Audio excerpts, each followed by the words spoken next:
जी हाँ छात्रों, तो फाइनली कक्षा 10वीं विषय गणित प्री बोर्ड परीक्षा 2025 का असली क्वेश्चन पेपर लेकर आ चुके हैं, वो भी पूरा का पूरा सोल्यूशन के साथ। यदि आप हमारे बताए हुए क्वेश्चन पेपर को पूरा सॉल्व कर लेते, आपका डेफिनेटली 75 में 75 नंबर आने वाले हैं डियर। आपका एक नंबर भी कहीं पास का कटने वाला नहीं है। तो चलिए बिना टाइम वेस्ट किए हम आपको दिखाने वाले हैं। यहाँ पे देखिए प्रश्न फर्स्ट है, सही विकल्प चुनिए। पहला क्वेश्चन है इसका 96 और 404 का HCF होगा, तो इसका आंसर हो जाएगा option number B 4। Second question है, ये द्विघात बहुपद X square plus B X plus C के शून्य अल्फा और बीटा हो तो अल्फा डॉट बीटा का मान होगा, तो इसका आंसर हो जाएगा ऑप्शन नंबर ए सी बटे ए। तीसरा प्रश्न है, यदि A1 बटे A2 इक्वल नॉट B1 बटे B2 तो रैखिक समीकरण युग्म A1 x plus b y plus C1 बराबर 0 तथा A2 x plus B2 Y plus C2 बराबर 0 का एक अद्वितीय हल होगा, ऑप्शन नंबर ए। चौथा प्रश्न है, ये द्विघात समीकरण X square plus B X plus C बराबर 0 के मूल समान हो तो समीकरण के विविधकर का मान होगा, इसका आंसर हो जाएगा ऑप्शन नंबर ए 0। पांचवा प्रश्न है, एपी दी गई, इसका 11वां पद ज्ञात करना है, तो इसका आंसर हो जाएगा option number B 22। Last question number छठवां है, दो समरूप त्रिभुजों के भुजाओं का अनुपात 9:4 है तो त्रिभुजों के क्षेत्रफल का अनुपात होगा, तो इसका आंसर हो जाएगा ऑप्शन नंबर सी 81:16। अगला क्वेश्चन देखिए डियर, नेक्स्ट पेज पर दिया गया है। क्वेश्चन नंबर सेकंड है, रिक्त स्थान की पूर्ति कीजिए। पहला प्रश्न इसका 3√2 एक डेड डैश संख्या है, तो इसका आंसर हो जाएगा अपरिमेय। सेकंड क्वेश्चन है, घात एक वाले बहुपद को डेड डैश बहुपद कहते हैं तो रैखिक बहुपद कहते हैं। तीसरा प्रश्न है, समीकरण x - 2y बराबर k में यदि x बराबर 2 तो y बराबर -1 हो तो k का मान होगा प्लस का 4 हो जाएगा। चौथा प्रश्न है, रैखिक बहुपद ax प्लस b का शून्य डेड डैश होगा, तो इसका आंसर हो जाएगा -b बटे a। अगला प्रश्न पांचवा है, यदि a, b, c समांतर श्रेणी में है तो बी को ए और सी का कहते हैं तो समांतर माध्य कहते हैं। अगला क्वेश्चन देखिए छठवां है, समरूप त्रिभुजों के संगत कोण डेड डैश होते हैं तो बराबर होते हैं। सो यहाँ पे अपना क्वेश्चन नंबर सेकंड कंप्लीट हो चुका है एंड आपको इसका स्क्रीनशॉट ले लेना और अच्छी तरीके से इसको याद कर लेना है। अगला क्वेश्चन देखिए, प्रश्न 3 है, सही जोड़ी मिलाइए। एक साइड है ए एंड दूसरे साइड है बी। पहला प्रश्न है, 9 और 27 का HCF होगा, तो इसका आंसर हो जाएगा 9। त्रिघात बहुपद की घात होती है तो इसकी घात होती है 3। x प्लस 2y प्लस 3 बराबर 0 में यदि x बराबर 0 हो तो y की वैल्यू होगी -3 बटे 2। द्विघात समीकरण X square plus x plus 1 बराबर 0 विविधकर का हल होगा, तो इसका आंसर हो जाएगा समान। समांतर श्रेणी का n वां पद होगा तो an बराबर a plus n minus 1 into D होगा। लास्ट क्वेश्चन छठवां है, सभी समबाहु त्रिभुज डेड डैश होते हैं तो समरूप होते हैं, तो इसका भी आपको स्क्रीनशॉट फटाफट ले लेना है। अगला क्वेश्चन देखिए डियर, नेक्स्ट पेज पर दिया गया है। क्वेश्चन नंबर 4 है हमारे सामने, एक वाक्य में उत्तर दीजिए। पहला प्रश्न है, यदि किसी द्विघात समीकरण के विविधकर का मान धनात्मक हो तो उस समीकरण के मूलों की प्रकृति कैसी होगी, तो वास्तविक होगी। दूसरा क्वेश्चन है, 5, 10, 15 के 8 पदों का योग कितना होगा, 160 होगा। तीसरा क्वेश्चन है, क्या भुजाओं 6 सेंटीमीटर 8 सेंटीमीटर एवं 10 सेंटीमीटर से निर्मित त्रिभुज समकोण त्रिभुज होगा, तो इसका आंसर हो जाएगा हाँ समकोण त्रिभुज होगा। चौथा प्रश्न है, आधारभूत समानुपातिकता प्रमेय का कथन लिखिए, तो इसका आंसर हो जाएगा AE बटे EV इक्वल AF बटे FC। पांचवा प्रश्न है, बिंदु ए और बी को मिलाने वाली रेखा के मध्य बिंदु के निर्देशांक क्या होंगे, तो इसके निर्देशांक आ जाएंगे 3,4। लास्ट क्वेश्चन छठवां है, किसी त्रिभुज के शीर्षों के निर्देशांक दिए गए हैं, उसके केंद्र के निर्देशांक क्या होंगे, तो -1/2,3 होंगे। सो फटाफट आपको इसका भी स्क्रीनशॉट ले लेना क्वेश्चन नंबर 4 का। अगला क्वेश्चन देखिए डियर, क्वेश्चन नंबर 5 है हमारे सामने, सत्य असत्य लिखिए। पहला क्वेश्चन है, दो संख्याओं का गुणनफल उनके HCF और LCM के गुणनफल के बराबर होता है, तो ये हो जाएगा सत्य। दूसरा प्रश्न है, ax स्क्वायर प्लस बी बराबर 0 का एक द्विघात समीकरण होगा, तो ये भी हो जाएगा सत्य।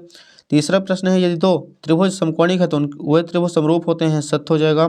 चौथा प्रश्न है, किसी बिंदु की कोटि 0 है और भुज 3 है तब वह x अक्ष पर स्थित होगा, ये भी हो जाएगा सत्य। पांचवा प्रश्न है, यदि किसी बिंदु q के निर्देशांक 2,5 हो तो 2 को q की कोटि कहते हैं, तो ये हो जाएगा असत्य। छठवां प्रश्न है, बिंदु दिए गए हैं -8,6 द्वितीय चतुर्थांश में स्थित होगा, तो ये भी हो जाएगा सत्य।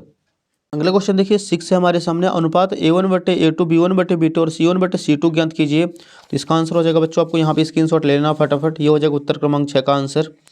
अगला प्रश्न देखिए डियर, क्वेश्चन नंबर 7 है हमारे सामने, शून्यकों की संख्या ज्ञात कीजिए। तो यहाँ पे हमारे सामने एक समीकरण बना हुआ है, इसमें शून्यकों की संख्या आ जाएगी, इसकी आंसर हो जाएगा 3। आपका इसके भी स्क्रीनशॉट लेना है। प्रश्न क्रमांक 8 देखिए, जो कि नेक्स्ट पेज पर दिया गया है, जांच कीजिए कि क्या x स्क्वायर -2x बराबर -2 3 - x द्विघात समीकरण है। सो डियर आपको इसका आंसर ले लेना, यहाँ पे आपको दिख जाएगा उत्तर क्रमांक 8 डाला है, यहाँ से यहाँ तक आपको करना है। नेक्स्ट देखिए प्रश्न 9 है, AP दी गई, इसका 10वां पद ज्ञात करना है AP का। तो आप लोग यहाँ पे इसका सॉल्यूशन देख सकते हैं डियर। AP का 10वां पद निकालेंगे तो यहाँ पे आ जाएगा 2 + 9 × 5 45 + 2 47। अगला प्रश्न देखिए 10वां क्वेश्चन है हमारे सामने, आधारभूत समानुपातिकता प्रमेय का कथन लिखिए। सो डियर इसका आंसर आप लोग स्क्रीन में देख सकते हैं, ये हो जाएगा आधारभूत समानुपातिकता प्रमेय का कथन। फटाफट स्क्रीनशॉट ले लेना है। अगला प्रश्न है जो कि नेक्स्ट पेज पर दिया गया है, क्वेश्चन नंबर 11 है। दो बिंदु दिए गए हैं डियर, इसके बीच की हमें दूरी ज्ञात करनी है। तो आप लोग इसका सॉल्यूशन यहाँ पे देख सकते हैं। उत्तर क्रमांक 11, दो बिंदु दिए गए हैं, इसके बीच की दूरी का सूत्र लगा के इसका आंसर निकाल देना है 2√2 मात्रक। प्रश्न क्रमांक 12 दिया गया है, आप लोग यहाँ पे देख सकते हैं त्रिकोणमिति का क्वेश्चन है। sin 18/cos 72 डिग्री का मान ज्ञात करना है। तो आप लोग इसका अथवा कर लीजिए फटाफट। तो यहाँ पे जगह cos 72/cos 72 दोनों को कैंसिल करेंगे, 1 आ जाएगा आंसर। प्रश्न क्रमांक 13 देखिए, यहाँ पे दो खिलाड़ी संगीता और रेशमा टेनिस का एक मैच खेलते हैं। यह ज्ञात है कि संगीता द्वारा मैच जीतने की प्रायिकता 0.62 है, तो रेशमा द्वारा मैच जीतने की प्रायिकता ज्ञात कीजिए। तो इसका आंसर हो जाएगा डियर, आप लोग यहाँ पे देख सकते हैं, एक में से माइनस कर देंगे तो एक में से 0.62 को माइनस करेंगे 0.38 आ जाएगा इसका आंसर 13 का। अगला प्रश्न देखिए 14 है हमारे सामने, नेक्स्ट पेज पर दिया गया है। एक पासे को एक बार फेंकने पर आभास संख्या प्राप्त होने की प्रायिकता ज्ञात कीजिए। सो डियर इसका आंसर आप लोग यहाँ पे देखिए स्क्रीन में, आभास संख्या 2, 3, 5 हो जाएगी। तो एन की वैल्यू हो जाएगी 3 और एन की वैल्यू हो जाएगी 6। इसको काटना है 3 कम 3, 3 दूनी 6, तो इसका आंसर आ जाएगा 1/2। प्रश्न 15 देखिए, 140 को अभाज्य गुणनखंडों के गुणनफल के रूप में व्यक्त कीजिए। सो डियर ये लीजिए इसका आंसर, 140 का हमें सिंपल करा देना है एलसीएम और सभी फैक्टर लिख देना यहाँ पे, तो ये हो जाएगा इसका आंसर 15 का। 16 नंबर देखिए यहाँ पे दिया गया है, 17, 23 और 29 का एचसीएफ ज्ञात कीजिए। सो यहाँ पे आपको फटाफट इनका गुणनखंड कर लेना है। तीनों में कॉमन है 1, सो इसका आंसर जो है एचसीएफ हो जाएगा 1। अगला क्वेश्चन देखिए डियर, क्वेश्चन नंबर 17 जो है नेक्स्ट पेज पर दिया गया है। क्वेश्चन नंबर 17 में है 4u² + 8u के शून्य ज्ञात कीजिए। तो आप लोग इसके स्क्रीनशॉट ले लीजिए फटाफट। इसके शून्य को निकालेंगे तो एक शून्य का आ जाएगा 0 एंड दूसरा शून्य का आ जाएगा -2। प्रश्न 18 है, 6 सेंटीमीटर त्रिज्या वाले एक वृत्त के एक त्रिज्यखंड का क्षेत्रफल ज्ञात कीजिए जिसका कोण 60 डिग्री है। तो आप लोग यहाँ पे स्क्रीन में देख सकते हैं इसका आंसर, ये रहा पूरा का पूरा। इसको सॉल्व करेंगे तो इसका आंसर आ जाएगा 132/7 सेंटीमीटर स्क्वायर। प्रश्न 19 नंबर देखिए, आप यहाँ पे मीनार का क्वेश्चन दिया गया है, मीनार की ऊंचाई ज्ञात करनी है। सो फटाफट आप लोग इसके स्क्रीनशॉट ले लीजिए। मीनार की ऊंचाई h मान लेनी है, h मीटर है, और इसका आंसर जो है 15√3 मीटर आ जाएगा। अगला प्रश्न देखिए डियर, क्वेश्चन नंबर 20 है हमारे सामने, नेक्स्ट पेज पर दिया गया है। सिद्ध कीजिए कि बाह्य बिंदु से वृत्त पर खींची गई स्पर्श रेखाओं की लंबाइयाँ बराबर होती हैं। मोस्ट इंपॉर्टेंट है डियर, आपको फटाफट इसका स्क्रीनशॉट ले लेना है। ये रहा बच्चों इसका सॉल्यूशन, आपको इसमें चित्र भी बनाना पड़ेगा एंड चित्र से पूरा पूरा सॉल्व कर देना है। PA = PB हमें प्रूव करना था। क्वेश्चन नंबर 21 आप लोग देख सकते हैं, यहाँ पे इस साइड एक क्वेश्चन दिया है माध्य निकालना है और दूसरे साइड इसका अथवा दिया गया है जिसमें से बहुलक निकालना है। तो आप इनमें से कोई सा भी कर सकते हैं। सो अपने पास जो सॉल्यूशन है वो बहुलक का है, तो आप लोग फटाफट स्क्रीनशॉट ले लीजिए बहुलक ज्ञात करने का।